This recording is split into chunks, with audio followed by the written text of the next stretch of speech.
नमस्कार दोस्तों, आज हम पढ़ेंगे यही सच है कहानी का तीसरा भाग।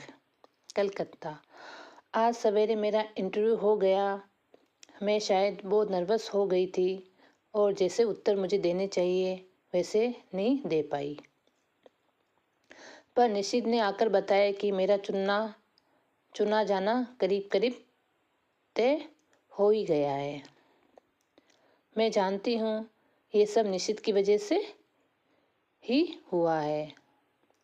ढलते सूरज की धूप निशित के बाएं गाल पर पड़ रही थी और सामने बैठा निशित इतने दिन बाद एक बार फिर मुझे बड़ा प्यारा सा लगा। मैंने देखा मुझसे ज़्यादा वे प्रसन्न है। वे कभी किसी का एहसान नहीं लेता, पर मेरी खातिर उसने न जाने कितने लोगों का एहसान लिया।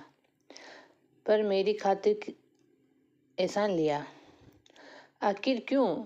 क्या वे चाहता है कि मैं कलकत्ता आकर रहूं उसके साथ? उसके पास एक अजीब सी पुलक से मेरा तन मन सिर उठा।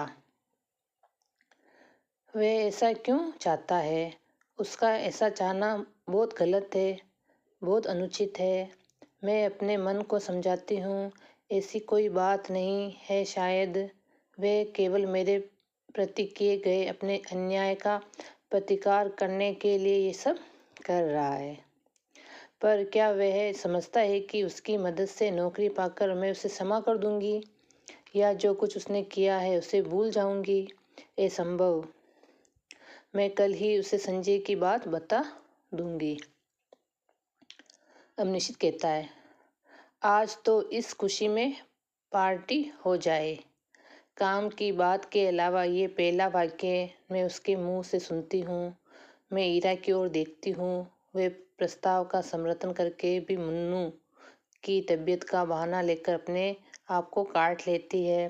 अकेले जाना मुझे कुछ अटपटा सा लगता है। अभी तक तो काम का बहाना लेकर घूम रही थी, पर अब फिर भी मैं मना नहीं कर पाती हूँ। अंदर जाकर तैयार होती हूँ। मुझे याद आता है निशित को नीला रंग बहुत पसंद था। मैं नीली साड़ी ही पहनती हूँ। बड़े चाव और सतर्कता से अपना प्रसाधन करती हूँ और बार बार अपने को टोकती भी जाती हूँ। किसको रिझाने के लिए ये सब हो रहा है? क्या ये नीरा पागलपन नहीं है? सीढ़ियों पर निशित हल्की सी मुस्कुराहट के साथ कहता है, इस साड़ी में तुम बहुत सुंदर लग रही हो। निशित कहता है कि तुम साड़ी में बहुत सुंदर लग रही हो। मेरा चेहरा तमा जाता है, कनपटियाँ सुर्ख हो जाती है। मैं सचमुच ही इस वाक्य के लिए तैयार नहीं थी। ये सदा चुप रहने वाला निशित बोला भी तो ऐसी बात।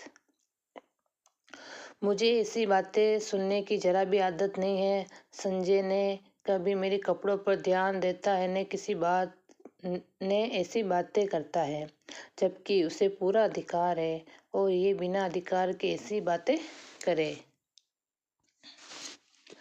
पर जाने क्या है कि मैं उस पर नाराज नहीं हो पाती हूँ, बल्कि एक पुलक में सिरहन महसूस करती हूँ। सच संजय के मुंह से ऐसा वाक्य सुनने को मेरा मन तरसता रहता है, पर उसने कभी ऐसी बात नहीं की। पिछले 2.5 साल से संजय के साथ रह रही हूँ। रोज ही शाम को हम घूमने जाते हैं, कितनी ही बार मैंने श्रृंगार किया, अच्छे कपड़े पहने, पर प्रशंसा का एक शब्द भी उसके मुंह से नहीं सुना। इन बातों पर उसका ध्यान ही नहीं जाता।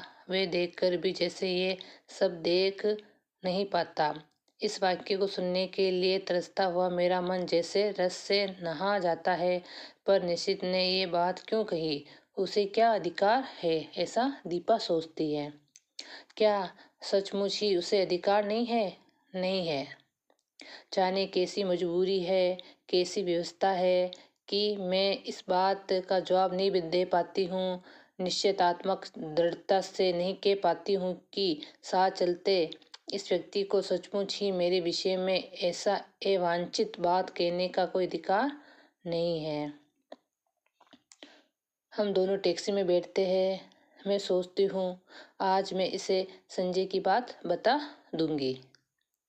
स्काई रूम निशित टैक्सी वाले को आदेश देता है। टून की घंटी के साथ मीटर डाउन होता है और टैक्सी हवा से बात करने लगती है। निशित बहुत सतर्कता से कोने में बैठता है, बीच में इतनी जगह छोड़कर कि यदि हिचकोला खाकर भी टैक्सी रुके तो हमारा स्पष्ट न हो। हवा के झोंके से मेरी रेशमी साड़ी का पल्लू उसके समूचे बदन को स्पर्श करता हुआ उसकी गोद में पड़कर फरफराता है। वह उसे हटाता नहीं। मुझे लगता है वह रेशमी सुवासित पल्लू उसके तन मन को रस में भिगो रहा है। ये स्पर्श उसे पुलकित कर रहा है। मैं विजय के एक कतने आह्लाद से भर जाती हूँ। चाहकर भी मैं संजय की बात नहीं कह पाती। अपनी इस व्यवस्था पर मुझे खींच भी आती है, पर मेरा मुंह है कि खुलता ही नहीं। मुझे लगता है कि मैं जैसे कोई बहुत बड़ा अपराध कर रही हूँ, पर फिर भी बात मैं नहीं कह सकती। ये बात मैं नहीं कह सकती। ऐसा कौन सोच रही है? दीपा। ये निशित कुछ बोलता क्यों नहीं? उसका यूं कोने में दुबककर निर्विकार भाव से बैठे रहना मुझे कतई अच्छा नहीं लगता। एकाएक ही मुझे संजय की याद आने लगती है। इस समय वे यहाँ होता तो उसका हाथ मेरी कमर में लिपटा होता। यूं सड़क पर ऐसी हरकतें मुझे स्वयं पसंद नहीं है, पर आज जाने क्यों किसी की बाहों के लपेट के लिए मेरा मन ललक उठता है। मैं जानती हूँ कि जब निशित बगल में बैठा हो उस समय ऐसी इच्छा करना या ऐसी बात सोचना भी कितना अनुचित है, पर मैं क्या करूँ? जितनी द्रुत गति से टैक्सी चलती जा रही थी, मुझे लगता है उतनी ही द्रुत गति से मैं भी बह रही थी अनुचित एवं वांछित दिशा की ओर। टैक्सी झटका खाकर